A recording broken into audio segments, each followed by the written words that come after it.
สำหรับสัปดาห์นี้นะครับมีคำถามที่เข้ามาทางเว็บไซต์ที่จะขอถือโอกาสตอบนะครับคำถามแรกก็คงจะมาจากเด็กๆหรือเยาวชนนะครับโดยเฉพาะอย่างยิ่งก็คือปัญหาที่เกิดขึ้นกับกรณี Admission หรือ O-NET แล้วก็เสนอแนะให้ผมไปอ่านกระทู้ความจริงผมติดตามข่าวอยู่ตามสมควรอยากจะเรียนอย่างนี้นะครับว่าข้อแรกเลยผมได้ขอให้ท่านรัฐมนตรีช่วยว่าการกระทรวงศึกษาธิการคือรัฐมนตรีชัยวุฒิได้เข้าไปตรวจสอบเรื่องนี้นะครับคือประเด็นที่มีการจะใช้คำว่าติงหรือมีการบ่นกันเนี่ยคงมีหลายประเด็นบางประเด็นเนี่ยผมคิดว่าเป็นเรื่องซึ่งเราอาจจะต้องยืนยันนะครับว่าแนวทางการปรับข้อสอบเนี่ยเป็นไปเพื่อที่จะสามารถแยกแยะความสามารถของเด็กหรือทำให้เด็กเนี่ย สามารถที่จะคิดวิเคราะห์ได้อย่างละเอียดรอบคอบมากขึ้นเช่นการที่บางคำถามซึ่งเขาระบุชัดเจนว่าอาจจะมีคำตอบมากกว่า1ข้อผมถือว่าการเปลี่ยนข้อสอบไปในแนวนี้เนี่ย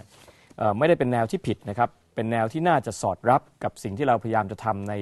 ยุคต่อไปอย่างชัดเจนก็คือความสามารถของเด็กที่จะคิดวิเคราะห์และมองเห็นว่าคำถามบางคำถามนั้นอาจจะมีหลายคำตอบอย่างไรก็ตามผมได้ติดตามข่าวสารก็มีคำถามบางคำถามซึ่งยอมรับครับว่าอาจจะมีปัญหาว่ามีความก้ำกึ่งว่าเหมาะสมชัดเจนในเรื่องความถูกความผิดแค่ไหนอย่างไรซึ่งเรื่องนี้ก็ได้ติงไปแล้วก็ทางท่านรัฐมนตรีก็ได้ไปพูดคุยกับผู้ที่รับผิดชอบในเรื่องของการออกข้อสอบอย่างไรก็ตามสำหรับประเด็นที่มีการพูดว่าข้อสอบนั้นไม่สอดคล้องกับสาระนะครับที่ระบุไว้ในเรื่องของหลักสูตรการเรียนเรื่องนี้ผมก็ได้ขอให้มีการไปตรวจสอบแล้วก็ได้รับการยืนยันนะครับว่า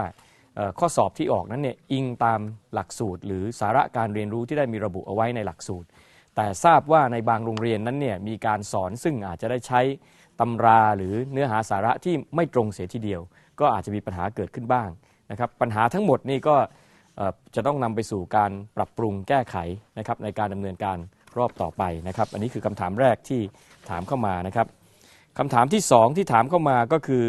กรณีของบุคคลที่ได้มีการแปลงเพศแล้วนะครับแล้วก็เรียกร้องอยากจะใช้คำหน้านามนะครับที่สอดคล้องกับความต้องการนะครับจริงๆแล้วเรื่องนี้เนี่ยเคยมีการเสนอเข้าสู่สภานะครับในสมัย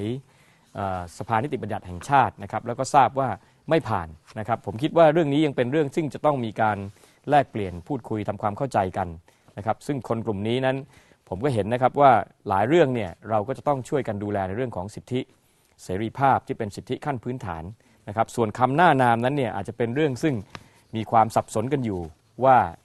ในแง่ของสังคมโดยส่วนรวมแล้วเนี่ยอยากจะมีข้อยุติอย่างไรซึ่งเรื่องนี้ผมก็ไม่ขัดข้องนะครับถ้าหากว่าจะมีการติดต่อในส่วนของพรรคการเมืองต่างๆเพื่อให้มีการพูดคุยในเรื่องนี้แม้กระทั่งคณะกรรมาธิการของสภาเพราะว่าผมก็ถือว่าทุกคนนั้นก็จะต้องได้รับการเคารพในเรื่องของสิทธิขั้นพื้นฐานสุดท้ายนะครับมีคำถามว่าได้ติดตามข่าวสารว่ามีหลายๆอย่างที่ผมต้องการจะทำเพื่อคนไทยและประเทศไทยแต่อยากจะทราบว่ามีอะไรที่ผมต้องการให้คนไทยทำเพื่อประเทศชาตินะครับขอ1อย่างผมคิดว่าในขณะนี้ก็สิ่งที่อยากจะขอจากทุกๆคนก็คือว่าช่วยกันรักษาความสงบเรียบร้อยในบ้านเมืองนะครับผมคิดว่าความสงบเรียบร้อยในบ้านเมืองขณะนี้เป็นหัวใจที่จะทำให้เราสามารถเดินไปข้างหน้าได้แล้วก็แก้ไขปัญหาให้กับคนทุกกลุ่มในทุกปัญหาได้อย่างราบรื่นเพราะฉะนั้นถ้าทุกคนช่วยกันนะครับในเรื่องของการที่จะมีค่านิยมในเรื่องของการที่จะรักษาความเรียบร้อยไม่นิยมความรุนแรงผมมั่นใจว่าจะเป็นสิ่งที่ทุกคนทำได้และก็จะช่วยให้บ้านเมืองของเรานั้นผ่านสถานการณ์ยากๆหรือแม้แต่กระทั่งในช่วงวิกฤตไปได้ครับ